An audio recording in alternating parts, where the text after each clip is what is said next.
let's go for, I got one. I got a good one. I don't think I did this. Okay, you ready? Uh-huh.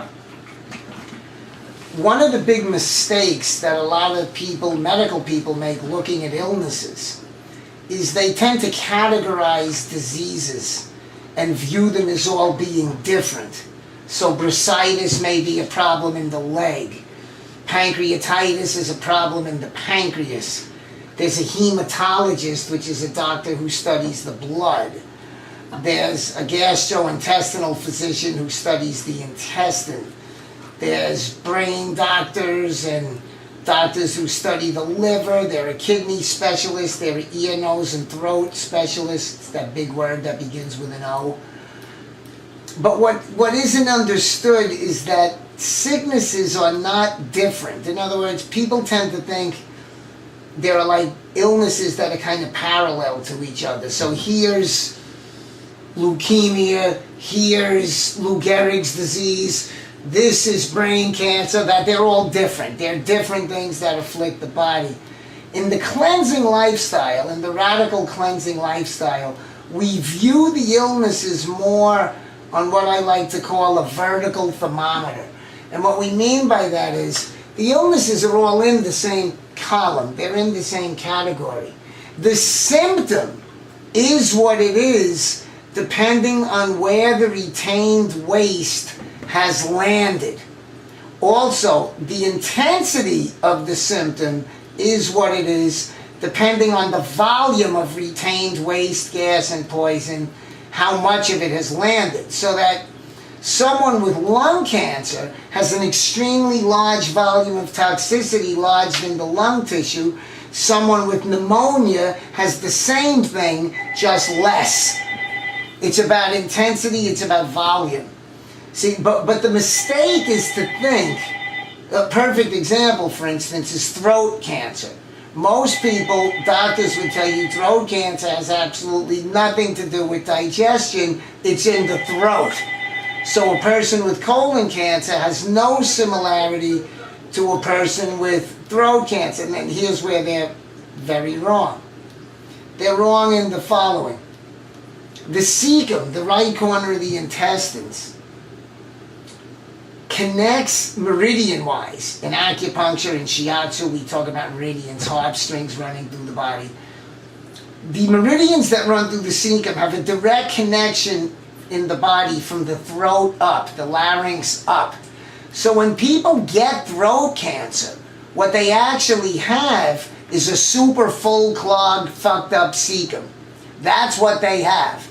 See, so the cause of throat cancer is the same as the cause of colitis, the same as the cause of stomach ulcers. It's inflammation, toxicity, triggering the body to get a symptom. We always want to come back to the universality of cause and the universality of cure. And this is Arnold Ehret's belief that there is only one disease, constipation. All the names of the diseases just depend on where the poison lands. So the idea of having medical specialists to study each part of the body is ridiculous, because if you have poisoned blood, if a hematologist tells you your blood is bad, you cannot go to a gastrointestinal doctor who tells you your digestion's fine, or a liver specialist who tells you your liver's fine. If your blood's poisoned, you're all poisoned. If your colon's a wreck, you're all a wreck. The idea that the body has compartments, like 23rd Street is a rich person's street, 8th Street is a middle class person's street, and never the twain shall meet, the body does not work like that. If your intestines are poisoned, if your blood is acidic, then your entire body is receiving the toxicity of those organs. It may not be manifesting in the moment you're checked, but it's there. It is there. There's a big connection, turn on that. There's a big connection, and medical doctors acknowledge this. We talked about this, maybe not. Lift up the leg, get this straight. Get the body a little more parallel, so it runs parallel. There we go. There was a study done, I think it was Johns Hopkins. It's in the last 10 years. It's a big study on Alzheimer's disease. Did we do this the last time? I don't know if we did it. They studied the autopsies of all these old people that died of Alzheimer's disease. And they found in every case, every single case, that there was decomposed, hardened protein waste buried in the cells of the brain. Now, obviously, where does that come from? It comes from what you're eating. But to these people, in the same article, this was in the Times, it says how and where the protein waste gets into the brain is not yet known. See, because doctors are thinking, how can food affect the brain? The colon's the colon, the brain is the brain. They don't get the concept of permeation, that things are constantly moving through the body. And again, we come back to that quantum physics belief that what you see in a cell in your calf or your thigh speaks the health of your entire organ. So it's not like, well, this guy's got a really fucked up pancreas, but boy, what a great set of lungs he's got. There's no such thing. Once one organ shows major damage, the entire body is damaged. Now, it may not be damaged to the point where it severely inhibits your life, you see, but it's damaged. And in the following 10 or 20 years, if you've got a bad pancreas, you'll see how everything breaks down if you don't change your lifestyle. Same thing with any vital organ. The organs are intertwined, and if you think about it again, it speaks philosophically, Buddhistically, Shintoistically, my favorite religion, of what affects the one affects the all. We're all part of the God concept. There's no such thing as, well, these people are fucked up, but we're doing well in general. People are not separated from each other. They're supposed to be connected, as are the cells in the body. It's true quantum physics, microcosm, macrocosm.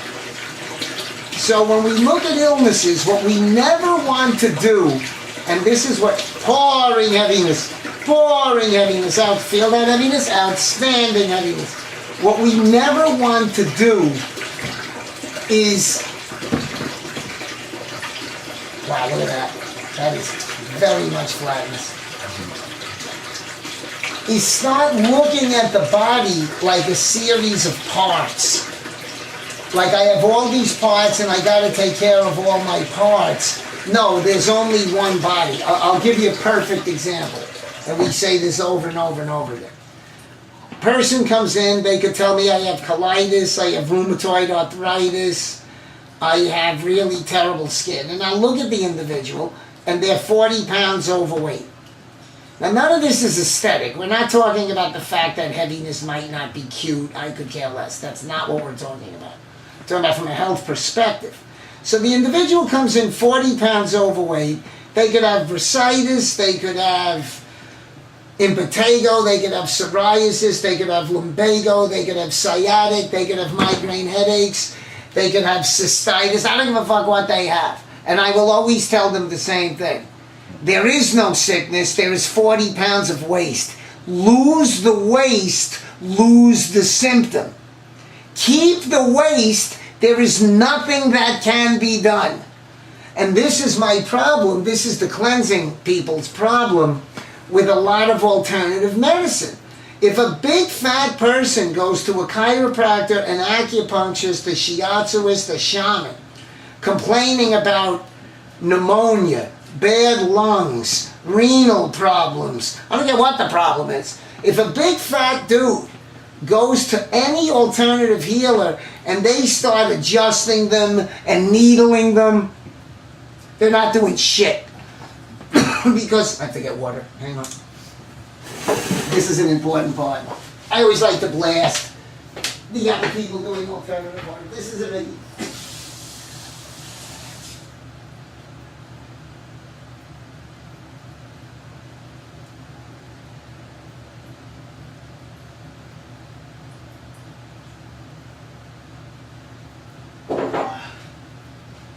By the way, as a side note, you're pouring 50,000 pounds of heaviness.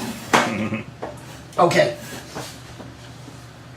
You know, there are herbalists. what they call neutral pharmaceutical nutritionists. Some of them are famous. You go to these people and they start dishing out supplements. Or they give you needles, or they tell you to do a moxa, which is an acupuncturist thing with heat. They heat the needles and all this shit. Or they shiatsu you. Or my favorite, kinesiologically, they start playing with you. You know what that is? They start playing with the different parts of the body to trigger all these things. This is as useless as tits on a bull if the guy is 40 pounds overweight and no one's talking about losing the 40 pounds. See, so if I get a big heavy person in here, I don't care what their symptom is. I don't even discuss the symptom. I just tell them, look, you have one illness, and that's 40 pounds of waste. Get rid of the waste, watch the illness go. The mistake in a lot of healing, be it allopathic, which means regular medical doctors, or naturopathic, which is all these things, is to attack the specificity of the illness. Oh, you have a kidney disorder, take Pal Darko, take Uva Ursa, take saw palmetto, wash your feet in this herbal bath, you know, that kind of shit. You got 40 pounds on you, get the weight off, and the sickness is gone. If somebody comes in with migraines, left foot to the left wall, migraines are a clogged cecum. Right here is where migraines come. If somebody comes in with migraines, the issue is the cecum. You clean the intestines, the migraines leave. Oh, take white willow, that's where aspirin comes from. Get an olive oil drip from the Ayurvedics. Do craniosacral work. Now, those things have merit. Nobody's dissing acupuncture, shiatsu. Those things are great once the individual is cleansing and eating well. Acupuncture, shiatsu, Ayurvedic massage techniques are phenomenal. But what we have to remember about those things, they were invented millenniums ago when people weren't that toxic. Right? There was no white bread, there was no pollution, there was no hormones in the food. It was a much healthier world 2,000 years ago. So when you were ill, a little of this or a little of that or a needle here made you better. But in the 20th century, all of us being born into such horrible bodies from the toxic diet of our lineage, of our parents, the subtleties of a lot of alternative healing can only apply if the body is cleansed. The average American being overweight and impacted with waste, you can't needle that person to health, not until you empty them, and then the acupuncture can accelerate the process. The shiatsu can accelerate the process. The craniosacral work, the herb therapy can help, as long as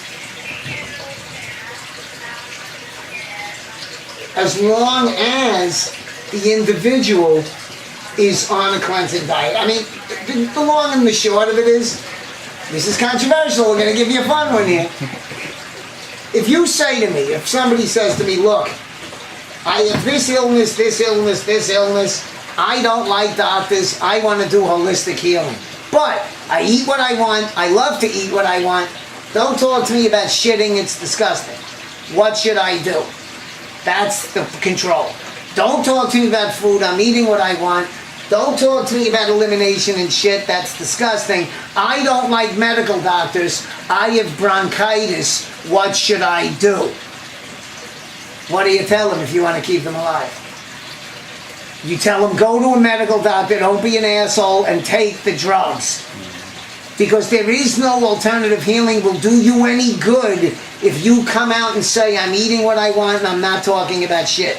Once you put that down as the control, you must take drugs if you're ill, or you will die. See? So the proof of that is that in 1900, the average American male lived to 43. In 2000, it was 74. So what happened? What happened was drugs and surgery. Because if the control, this we did the last time, if the control group are cesspools, drugs and surgery buy us a little time. There's no truth in it, but it does buy us a little time.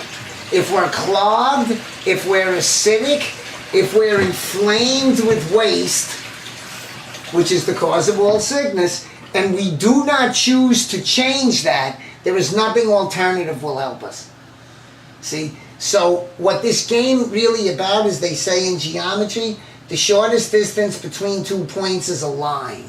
The line towards health is a cleansing diet, nice and slowly, radical use of colonics and enemas, and all your illnesses disappear.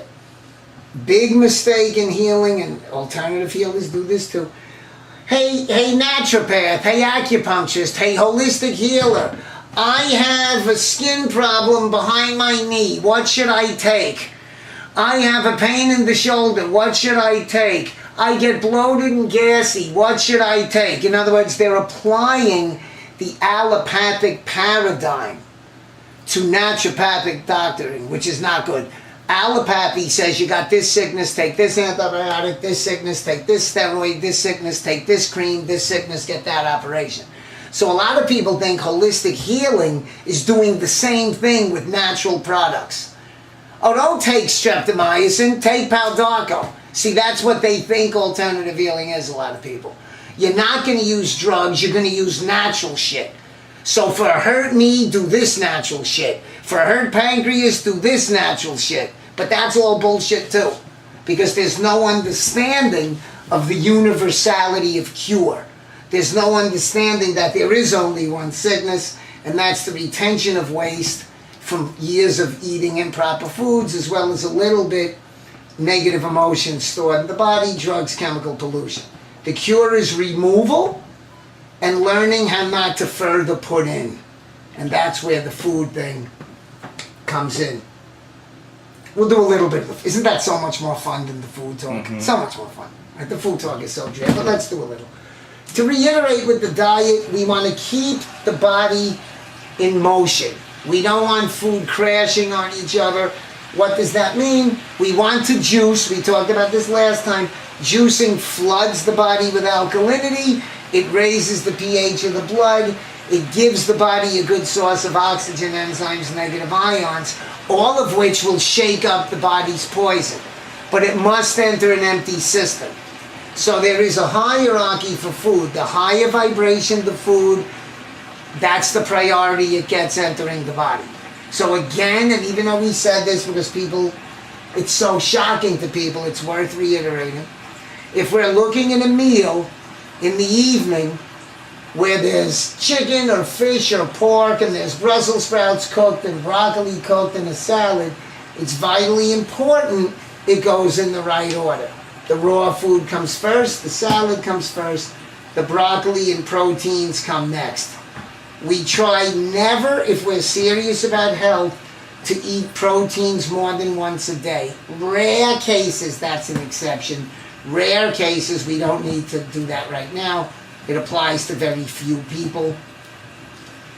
We try, if we can, to eat perfectly combined meals until the evening. Frankly, we should do it in the evening too, but if we're beginners, and progress not perfection, like they say in 12-step, as they say in 12-step, then we can bend a little in the evening. Why do we not eat heavy in the middle of the day?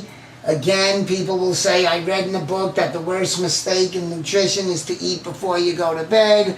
I've read that I should eat my heavy meal in the middle and a light meal at the end.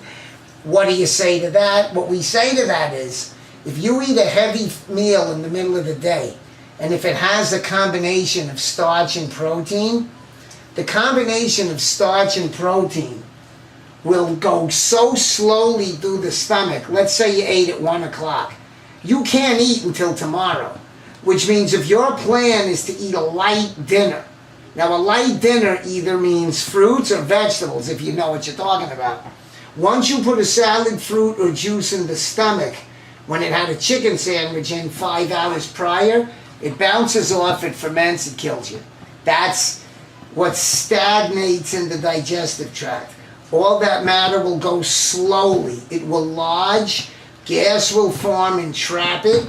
It will lodge in the tissue, and the body will be unable to pass it. As you keep making that error, you age, you lose oxygen, you hang, you're a mess. You see, of all the nutrition errors, good food hitting bad food is the biggest one healthy people do wrong. So if you're eating a turkey sandwich, or even a blend of hemp seeds, cacao, agave, and bananas, which is too heavy and too complex, too mixed, at 1 or 2 o'clock, you can't really eat a dinner. Because no matter when you eat it, unless it's 2 a.m., your stomach's not empty yet. So we always want to adhere to that dietetic principle. The meals are simplistic early, and they can bend a bit late. Perfect outlay for a day: vegetable juice in the morning, fruits or salad with avocados in it for lunch, juice before dinner, salad with whatever you want to follow. If you're really motivated to do well, that can be a handful of almonds. It could be some type of raw food gourmet. If you're a beginner, it could be salmon and green beans. If you're having a bad day, it could be pepperoni pizza.